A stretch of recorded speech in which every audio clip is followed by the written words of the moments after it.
Thank you, Caroline. It's my very special pleasure this afternoon to introduce our final featured speaker for the 2010 ACS National Convention, Mayor Cory Booker. I'm proud to say that Cory is a friend who I've known since we started law school together, and I was delighted when he agreed to speak today. He's a special guy and part of a new generation of leaders who will be shaping our country for years to come. Cory was born right here in Washington, D.C. His parents were civil rights trailblazers who were pioneering executives at IBM and led the integration of the northern New Jersey suburb where he grew up, not too far from Newark. Cory was an accomplished high school and college football player and an outstanding student who earned 2 degrees from Stanford, a degree from Oxford as a Rhodes Scholar, and a law degree from Yale.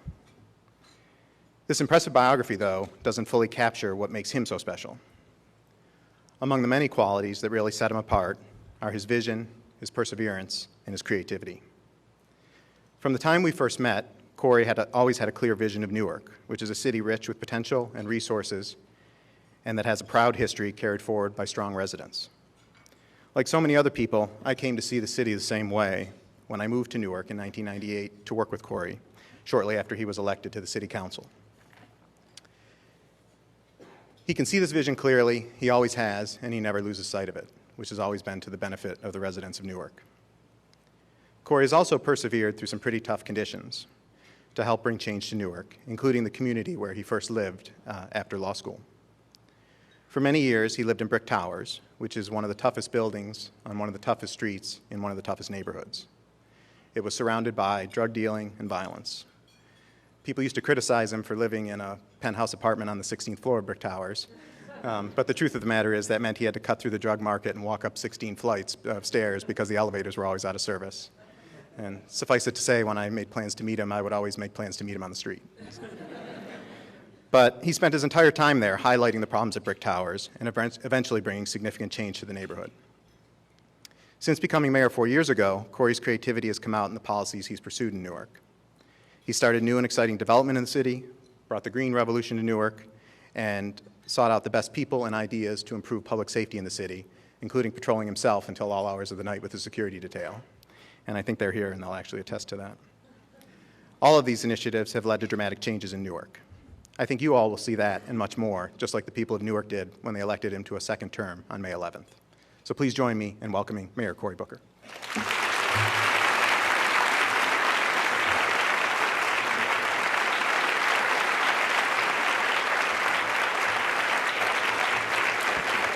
Thank you for the applause. Thank you very much. So you all missed a scene about 30 minutes ago where I was coming out of my car and I did not have a tie on. And Tom Sharp, who's like a mother hen for mine, looks at me and says, you don't have a tie on? Are you serious? And so I had my security detail run back in the car, pull out, and I put this tie on. There's an old saying that says, God grant me at least one friend in life who really knows me and is still my friend anyway. I'm very blessed today to be here, number one, because I didn't willingly accept the invitation. It's not because I didn't want to speak before an audience like this, but pulling out of my city is always a sacrifice. But I'm here really because Tom Sharp, having known me for so many years, has enough blackmail information on me to destroy my political career.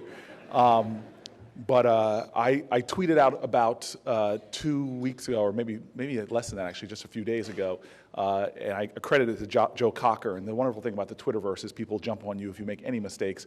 But I put the quote up there, I get by with a little help from my friends. And I feel very blessed that Tom Sharp introduced me. I feel very blessed that he's been in my life. He's been somebody that's nourished my soul.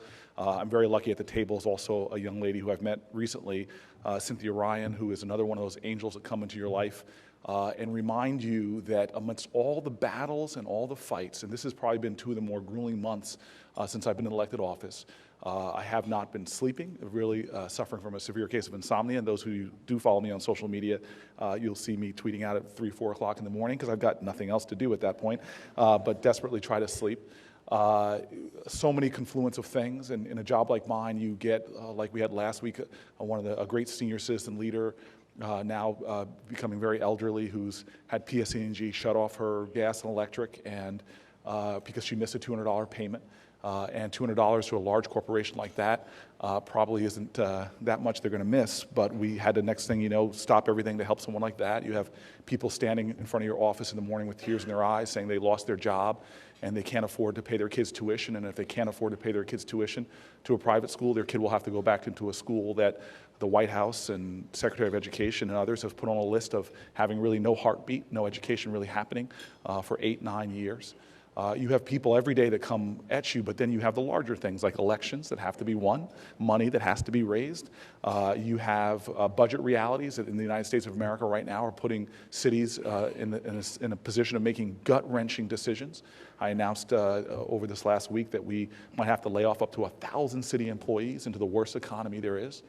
And it's during these times that I often disappear. My friends are very tolerant. I disappear into late-night cookie dough orgies, which is my crutch often, and frustrations. But it's times like these that your friends remind you what is important.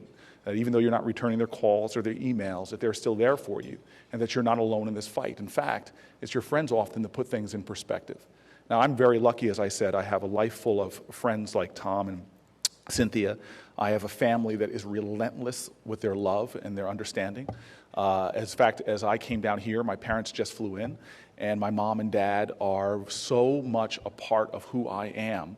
And now they're in my life in ways I never imagined.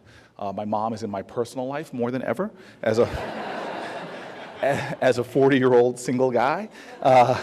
I made a declaration when I became mayor that I would not marry people in this office. I would not conduct marriages. One, because I think that a guy who can barely keep a girlfriend should not be doing such a sacred act. The other reason is I don't understand in the United States of America in 2006, 7, 8, 9, and 10 that I've been mayor that same-sex couples can't have the same rights as couples that are differing sexes.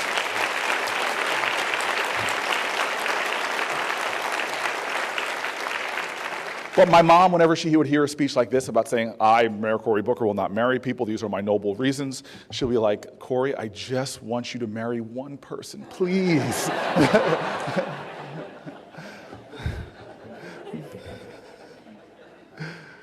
But this is the life I grew up in, a life of love. And there's an old saying that says, when you come to the end of all the light you know, and you're about to step into the darkness, faith is knowing one of two things will happen. Either you'll find solid ground underneath you when you step, or the universe will send you people who will teach you how to fly. And this, to me, is the story of my existence. You know, my parents owe so much to this city. There were two kids that made it to college, historically black universities, who participated in the civil rights movement. Sit-in movement started in North Carolina in the early 60s, and my father was right there at a small black college called North Carolina Central. My dining room table as a little boy would be filled with this perplexing, confusing conundrum that my parents would present such a love and allegiance to this nation, but yet the stories they told reflected an ugliness about our country that shocked and frightened me. When I would hear stories about sit-in movements where people would pull and kick and spit on my father or their friends. When I heard stories about my father coming here to Washington, D.C. and being, thanks to the Urban League and thanks to many lawyers, that were now busting companies, opening their doors wide to hiring blacks for the first time ever. My father was one of the first black buyers for a department store named Woody's, Woodruff and Latham. My father was one of the first black salesmen, if not the first black salesman for Sinclair Oil Company. And hearing my father say he would make sales calls when he became one of IBM's first black salesmen and have people rip up their card and throw it at him and say, you tell IBM not to send any more niggers out here to sell typewriters. To hear these stories at your dining room table gave you a different vision of America. My parents met here, and my mom made the insane decision to marry my dad. And my dad, who has the greatest sense of humor in the world and always says, son, I grew up, I was too poor to be poor. I was just P-O. I couldn't afford the other two letters. My father, whose stories, I tease him about this, I said, Dad, if you listen to your stories, that you tell me the same stories over and over and over again, but they always get worse. You know, you grew up in North Carolina, and I know it was tough, but your one-room schoolhouse, Dad, you understand that now it's a lean-to on the side of a mountain? That, you know, it was North Carolina, that the mountains, they don't have tsunamis up there, but your stories are taking place in them all the time. My father and my mother met and married here in Washington, D.C. I'm a son of this city. This is where I was born. But the amazing story of how people who believed in this nation, interwoven with their lives, and evolved along their journey and helped them evolve. Amazingly, my parents in 1969 were looking for houses in New Jersey. And they found it shocking that real estate agents wouldn't show them homes in white neighborhoods. And so they went to a small group of activists and lawyers at the time. And it was a storefront operation. My mom told me called the Fair Housing Council, and they decided to let my parents participate in a sting operation. And amazingly, my parents went to a house, and it was told it was sold. And then another couple, my dad tells me the name of the couple was the Browns, but they were not brown, they were white, goes to the house to buy the home. And amazingly, the Browns were told the house was for sale. The Browns put a bid on the house because my mom actually really liked it. And on the day of the closing, my father and a young lawyer show up to the real estate agent's house and office, and they go to the real estate agent and said, "You are in violation of New Jersey fair housing law." And this young lawyer, and I've been there, full of righteousness and a noble mission, starts presenting and confronting the person. And that real estate agent just simply looks at the lawyer, makes a fist, and punches him in the face. There was a dog in the corner who he sigs on my father, and a melee breaks out. And at the end of the fight, the real estate agent is now crying and saying, "You can't move into this town. You can't. You will destroy us." And my father and my mother decided that they were going to move into the town. Again, young activist lawyers represented them. And before you knew it, around 69, 70, my parents moved into this town, as my father affectionately called us, the 4 raisins in a tub of vanilla ice cream. And this is how I grew up, in an affluent, at that time, all-white town in northern New Jersey.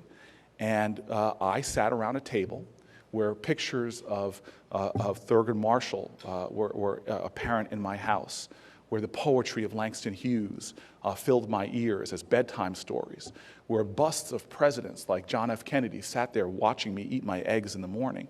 But yet my parents made it very clear to my brother and I every single day, you did not get here on your own.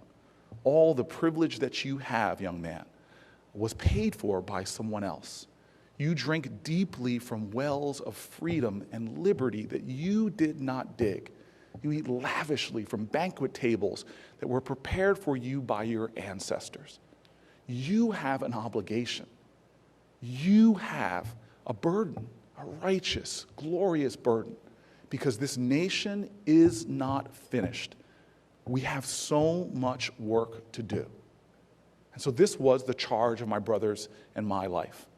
And the more we went out into the world, my brother, who is dearly one of my best friends, the more I realized my parents were right, that we were living in a world that has come so far, but yet is still so short of what we say. Our kids, like a chorus to our conscience in schools from east to west, stand up and declare that we are one nation. I wish MSNBC and Fox could hear that more, but that we are one nation under God, indivisible, with liberty and justice for all. But yet I could take you to classrooms no less than 5 miles apart, and you can see that that is just not true yet. And so how does it feel for me to be on the 16th floor of brick towers, looking out at the world, days and hours after I witnessed one of the most horrific scenes of my life, walking up 18th Avenue in Newark in 2004, right around my birthday, and my parents charging into town to celebrate life, and gunshots ring out, and I see children fleeing from between 2 building complexes. I sprint through the children and stand there as a kid stumbles backwards into my arms, and I look over his shoulder, and I see his shirt filling up with deep red blood. And I lay him on the ground and just start screaming at people to call the ambulance, putting my hand into his chest. And this is not a movie. There's nothing pretty. Foamy blood pouring from his mouth and nostrils, gagging until he just lays motionless and lifeless, screaming for someone to get somebody there, ripping at this boy's chest, trying to figure out where the blood was coming from, and it was everywhere. Seemed like hours, and the ambulance coming and pushing me aside, ripping open his shirt and seeing 3 bullet holes in his chest and 1 in his side. And I stand there motionlessly watching this boy go home that night to see my parents greet me at my door with blood all over me and looking at me like they were too defeated. Walking into my bathroom, shutting the door, and just trying to scrub this boy's blood off of my hand. And I'm telling you, I did not listen to my elders or my parents. I indulged in that which they told me I have no right to indulge in. I indulged in anger, in bitterness, in cynicism. What kind of country is this that has dozens and dozens of people dying every single day, but no one knows their names? No one can speak their name. Everybody here knows who a Natalie Holloway is or Joan Benet Ramsey is. But can you name one kid shot in Washington, D.C. this year and killed? Can you name one kid shot in my city and killed? And I was so full of rage as I looked at myself, and that damn blood would not come off of my hands. And then I have a talk with my father, who tells me, what is this nation becoming? Where me, born in 1936 to a single mother in a de jure segregated town, where my mom could not take care of me, so I was taken in by the love of that community, raised by the funeral home operators, sent to college with cash in envelopes from poor folks who saw me as their hope. What kind of nation is this that I was born in 36, but the kid born in 1996, under the same circumstances, with the single mother born into poverty, who might not be able to take care of him, so like my dad, first the grandma takes him in, but then does a community stand up? That same kid, black, segregated, poor, single mother. How is this nation where I feel, my father saying to me, that I had better life chances in 1936 than that child might have born in 1996? I see this now when I'm in graduations, because I know when I look at comprehensive high schools from Newark to Washington, D.C. to Los Angeles, in the New York Times article I read a few years back, black boy who does not graduate from high school in this economy, in this world, has more likely to go to prison than a full-time job. In my bag in the car, a book by a gentleman called The New Jim Crow, Newark, New Jersey. New Jersey as a whole, one of our progressive states. Blacks are 12, 13%, but they make up over 60% of the prison population. And this is America. This is the United States. And so my father on the 16th floor of high-rise public housing looks at me and says, "You have no right, son, to give up. You have no right, son, to be frustrated. You have no right, son, to indulge in cynicism." And have him put before me those who came before, those people who fought for workers' rights, who never saw laws passed or legislation come, who saw violence and death, but they never stopped believing. I sit on my desk in the mayor's office, my icon, Harriet Tubman, abolitionists, white and black, who fought for decades against slavery with no hope of success, who were killed viciously and violently, never gave up, and they kept fighting for freedom. People who fought against child labor and won universal public education, people who fought to organize, all of these folks who never gave up.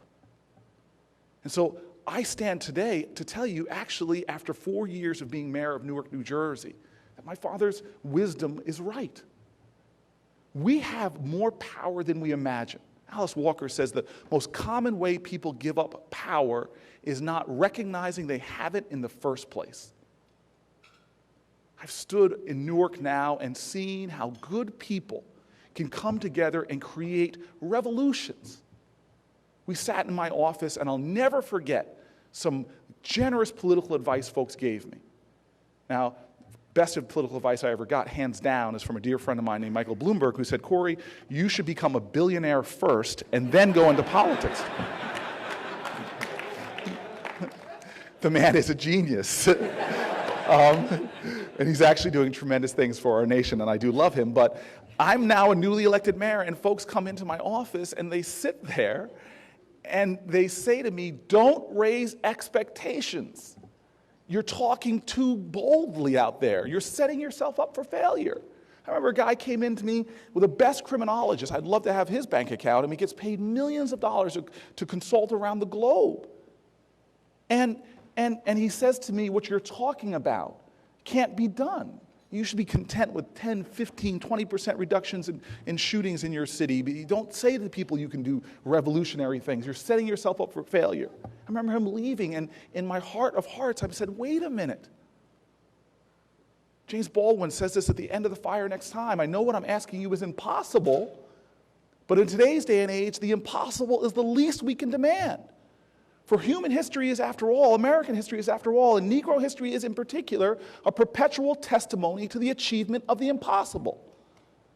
And so,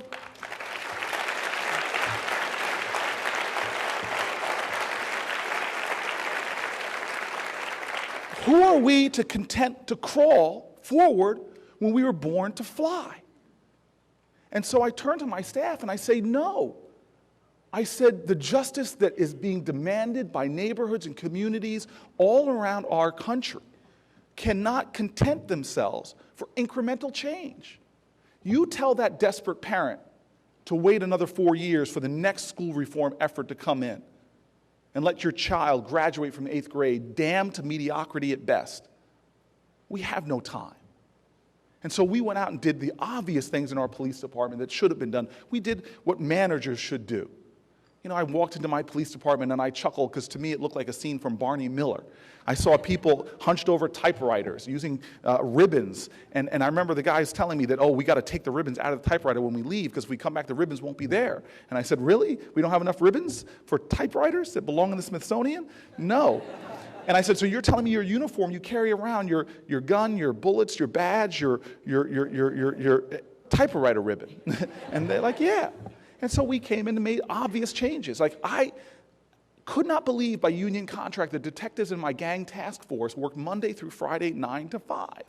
Now, I don't know about Adrian Fenty and the gangs here in D.C., but the gangs in Newark were not clocking in 9 to 5.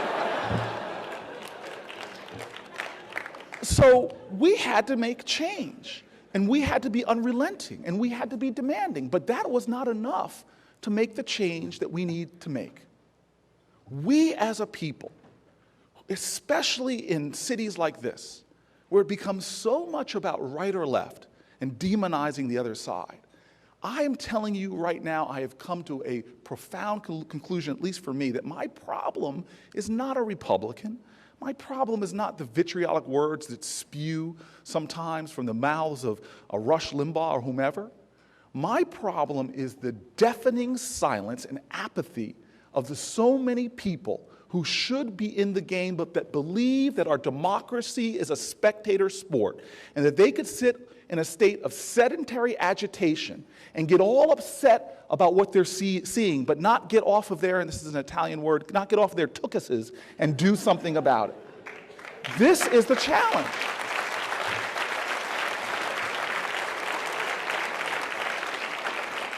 So we called folks to task. I remember saying to clergy, we're going to go into a hotel like this and have a day-long fast. And I don't care if you're Jewish, Muslim, and Christian. Religious folks love to fast and pray. So I had a whole bunch there with me. But then I paraphrased Frederick Douglass, who said, for years I prayed for my freedom and I was still a slave. It wasn't until I prayed with my hands and my feet that I found my freedom. I demanded, I said, we have got to do more. And suddenly I got my clergy out there riding around with police officers, partnering with us with bolder programs for truancy and for curfew and a lot of things. We started doing in Newark saying that we had to be a national example of people coming together and being willing to do the other things, the things that people don't do, so that we can get the results that other people don't get.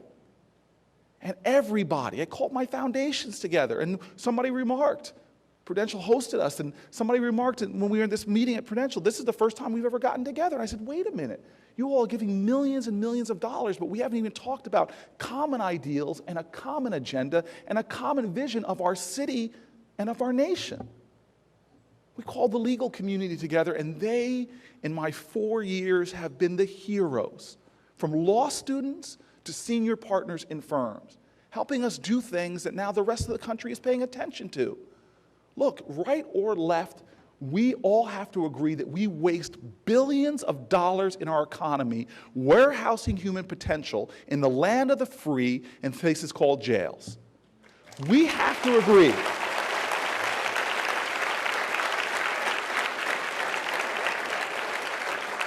That this is a profound waste that is costing states like New Jersey billions of dollars, and unless we change this, we will be an affront to everything we claim to the world that we are.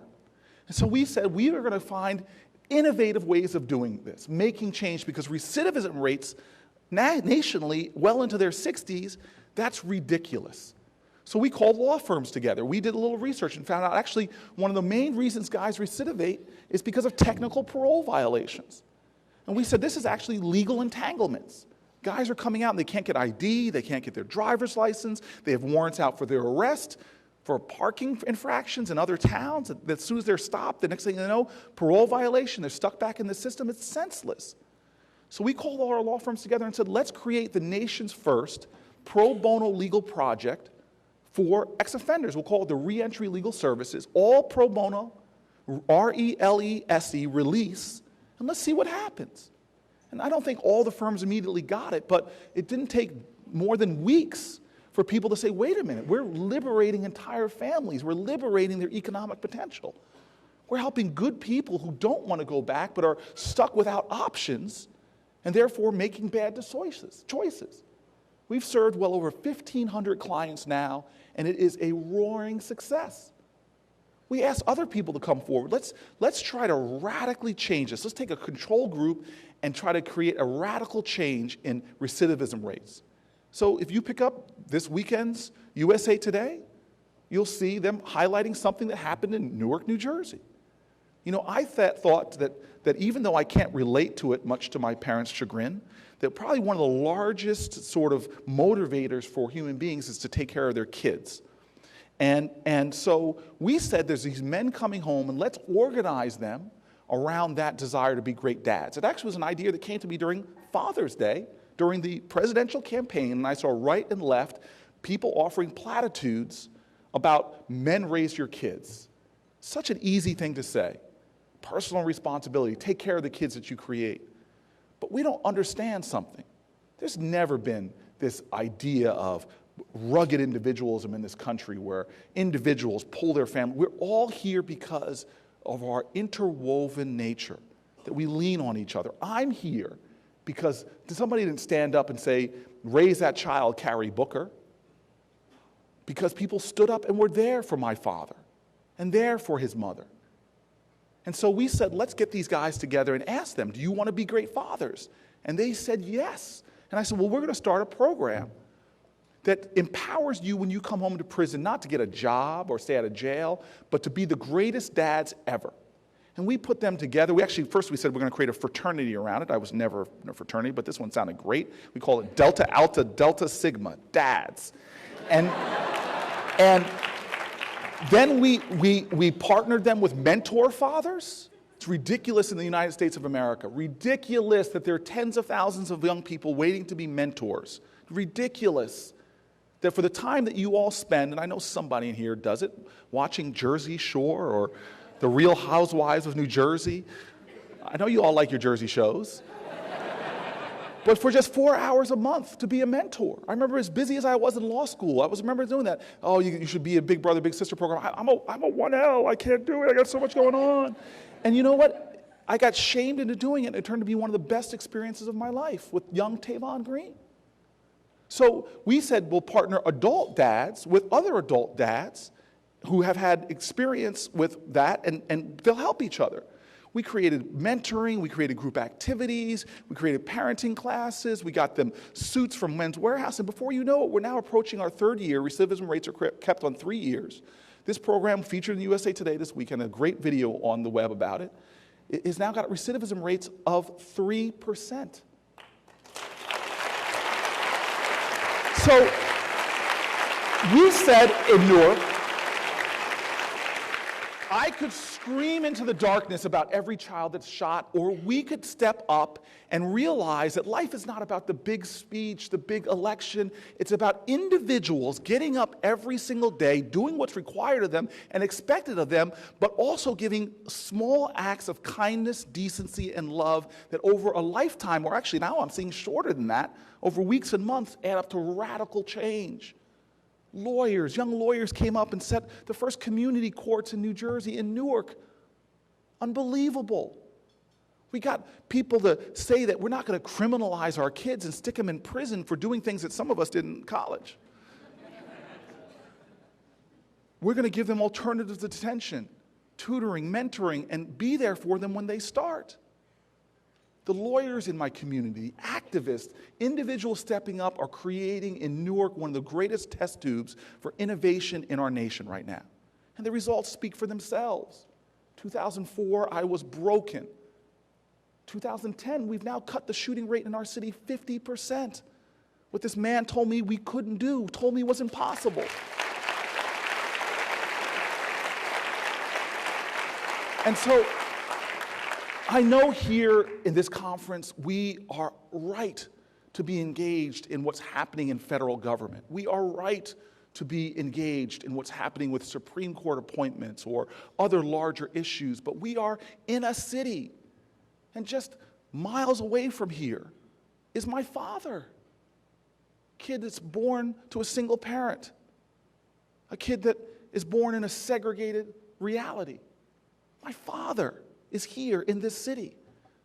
Hundreds of them, thousands of them, waiting for us to get into the game. There's a guy in my city who was a government worker. I talked to him about it in my State of the City speech because I'm so blessed I meet heroes every day in Newark. And this guy gets his stimulus check, which was debated all over the place about the stimulus checks that George Bush was sending to people. And he looked at this check he got in the mail and said, you know what, I'm going to Home Depot. He buys a lawnmower and a weed whacker, goes back to his high-rise. His high-rise sat next to an abandoned lot overgrown with weeds and debris, and it was being used for drug dealers to move narcotics and pharmaceutical products in a way that put Rite Aid to shame.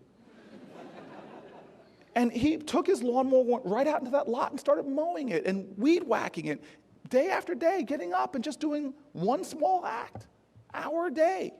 The first day he got himself in trouble. He didn't know it, but his neighbors were afraid for him because he accidentally bagged up the stash of the guys when he was raking stuff up, and the guys were there opening the bags, trying to find their stuff, but he kept doing it, and before you knew it, within weeks, the lot looked gorgeous and beautiful, and the drug dealing left his neighborhood. We found him because he was mowing a lot on the side of the road of Elizabeth Avenue, and amazingly, we stopped him and said, "Who are you?" My staff. And he said, told us his name. Well, are you a city worker or a county worker? No. But this land belongs to me as much as it does anybody. And so here we are now, Americans, born with profound privilege and opportunity, born with power that we don't fully recognize or understand. And when we join our hands with other people, miraculous things happen. Let me end with that last story. I was ready to give up on politics. 1 year as a city council person, I was done. It was over. Because I was so frustrated being one council person against a majority, setting records for being outvoted 8-1. And the mayor at that time, who was a very creative guy, was finding every way to frustrate me, including giving me parking tickets everywhere I parked, even when I parked with the other council people in front of City Hall. And I was like, why did I do this? I was a recent Yale Law graduate. I had a great Skadden Fellowship. Now I'm in this place where politics, where everybody questions your motives, and it's messy, and it's frustrating, and I'm not getting anything done. And on my worst day, I go back to Brick Towers where I was living, and there was this tenant president standing in front of there and saying, "What's wrong with you?" And I vented on her frustrations, but I also told her about the call of the day. There's always a call of the day. And this call of the day was Elaine Sewell, lieutenant president of some other buildings that had a horrible violent incident break out. She couldn't get an adequate police protection. She said, why are my housing complex, it's like the Wild Wild West out there. She told me to do something. I said, you want me to do something? You want me to get the police up there? I can't even stop the police from ticketing my car. What are you talking about? And so I vented on this other tenant leader, and she looks at me and she says, I hear what you're saying, Cory. Oh my gosh, I hear, but I know exactly what you should do. And she said it with such convincing wisdom that I thought she was ready to answer all my questions. She was a paragon of virtue. She was the sage of the community. And I said, okay, Ms. Jones, what should I do? And she shakes her head. She says, yes, I know exactly what you should do. I said, okay, what? She goes, I know what you should do. And I said, I don't have time for this. Stop playing games with me. This isn't my law school class. Don't hide the ball. What should I do? And she looks at me and she says, with this power and convincing nature, and she says to me, you should do something. And I said, that's it? And she says, yeah, do something. And I'll never forget, I left her so angry, went to my building and my elevators, they are mood rings. They could tell exactly what mood I was in. And if I was carrying groceries. Groceries and a bad mood, they would not work. I hike 16 flights. I sit down and I think, finally, you know what? I'm going to do something. You know, I couldn't believe my friend Cynthia, this is how amazing she is, because she knows I've disappeared in a black hole. She gives me this book. This is Friends Are Beautiful. A Guide to Fearlessness in Difficult Times. She knows me too well. What does this one say? Comfortable with uncertainty. Sorry to embarrass you. But that word fearlessness. Mother Teresa said, she said, somebody asked her to define success, and she goes, I'm not called to be successful, I'm called to be faithful. So I got a call to my friend, and I said, get me a tent. I said, meet me out at Garden Spires, a complex, and I said, build a tent, and I go over to Miss Sewell, and I said, look, I don't know how to stop what's going on here, but I'm here now, and we're going to find something out. And I said, I'd like for you to pray with me, and I said, I'm going to fast too. And I won't eat any solid food until we figure something out. And I said, would you pray with me every morning? And she said, absolutely. She goes, what are we going to do? And I said, I'm not sure, but let's do something. Set up a tent, called a press conference, and I said, this is the United States of America, to the cameras in the New York media market. And I said, you all don't pay attention to communities like this unless somebody gets shot. And I said, I dare you to interview folks and get one moment of their truth on here. And they said, okay, and they interviewed folks, and they put it on the news. I went to bed that night, woke up the next morning, had our prayer, and before I knew it, I actually just saw the guy last week, who's now a friend, and he showed up, and I said, who are you? He had 12 guys with him, and he said, I'm a prison guard at a correction maximum facility. We're not letting you stand out here alone. We're going to stand with you. Before I knew it, some local ministers, a guy named Pastor Reddick, who's running one of our other prisoner reentry programs, he got his recidivism rate down from about 65% to 20%. And he came, it's one of my first times I connected with him. He said, I got some ministers here. Are you really fasting and praying? Dude, we're black ministers. We're in, yeah. Before you knew it, I had block leaders coming out, neighborhood leaders, activists. Newark has so many amazing human beings that came out. Before you knew it, West Orange, New Jersey, a comparatively affluent town, that mayor came down with his police officers and said, I'm in. We're standing with you. Before you knew it, hospitals were coming out doing health screenings. Before you knew it, we had everybody from businesses setting up business fairs. Some business guy in Wall Street saw what was going on. All these hundreds of folks sent out like dozens and dozens of pizzas, which was such a nice gesture, but really ticked me off because I was on a hunger strike.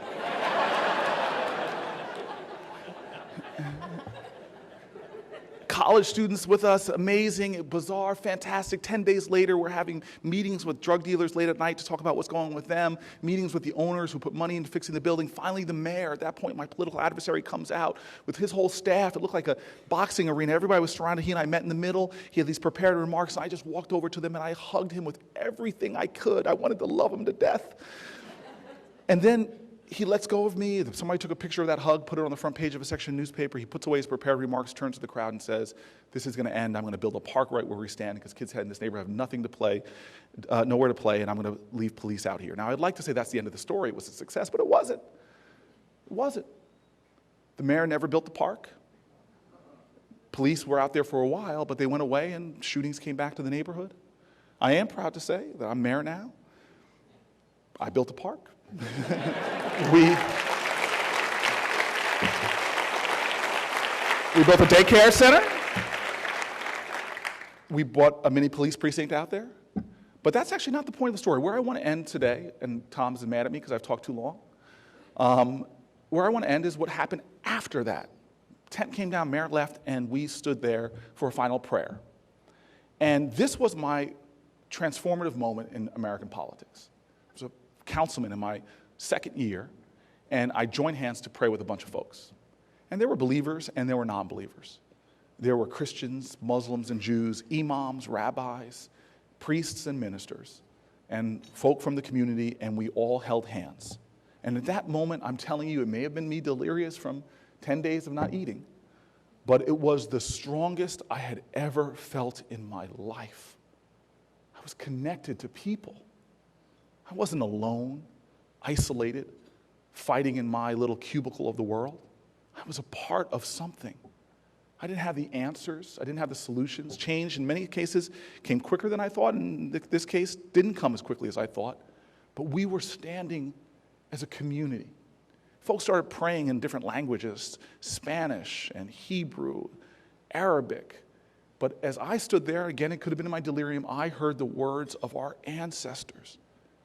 I heard the words from an Africa that said, spiderwebs united can tie up a lion. I heard a simple word from Islam. It's one of the pillars of the faith, Tawheed, which means we all share a common soul, common spirit. I heard the words from the Christian Bible that said, whenever 2 or 3 are gathered together, he is in the midst. I heard the words from a minister in a jail cell in Birmingham, Alabama, that he scribbled on odd sheets of paper in April of 1963 that said, we're all caught in an inescapable network of mutuality, tied in a common garment of destiny, that injustice anywhere is a threat to justice everywhere. I heard the words of a great Jewish leader who once said, Jews together are strong, but Jews with other people are invincible. And I heard the words of this young country, barely made real. Its founding documents are with the most lofty ideals, but still with savage inequalities written in. In fact, Native Americans were referred to as savages. In fact, women were not even referred to at all, and African Americans were fractions of beings. But this young country elevated its ideals.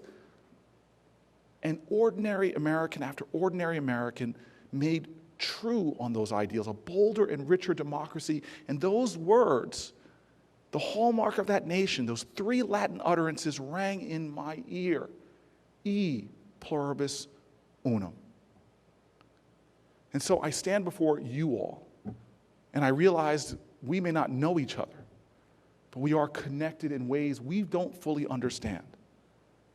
That where our lives are interwoven, our spirits are so in need of each other. I talked to a friend of mine who's an astrophysicist who said, we study stars far away that are long gone, but their light still remains. And we on this planet for such a brief time will be gone before you know it. But the love we give, the energy we put out will live forever. And now we have a choice. Every moment of your life is a choice to accept conditions as they are or take responsibility for changing them. And if we make that choice, we will touch another. And if they make that choice and we come together, we will create transformations, but it starts with the choice. So I end with the simple words of my parents, who were reading to me the words of a poet who challenged a nation to live up to who it said it was, to challenge individuals to swear an oath. And Langston Hughes wrote, "Oh, let America be America again, the land that never has been yet, but yet must be, the land where everyone is free, the poor man, the Indian, the Negro, me. Who made America? whose sweat and blood, whose faith and pain, whose hand at the foundry, whose plow in the rain, must make our mighty dream live again. Oh yes, I say it plain, America never was America to me, but I swear this oath, America will be. May we make our nation real. May we stay faithful to its truth. And may we never give up loving one another. Thank you very much.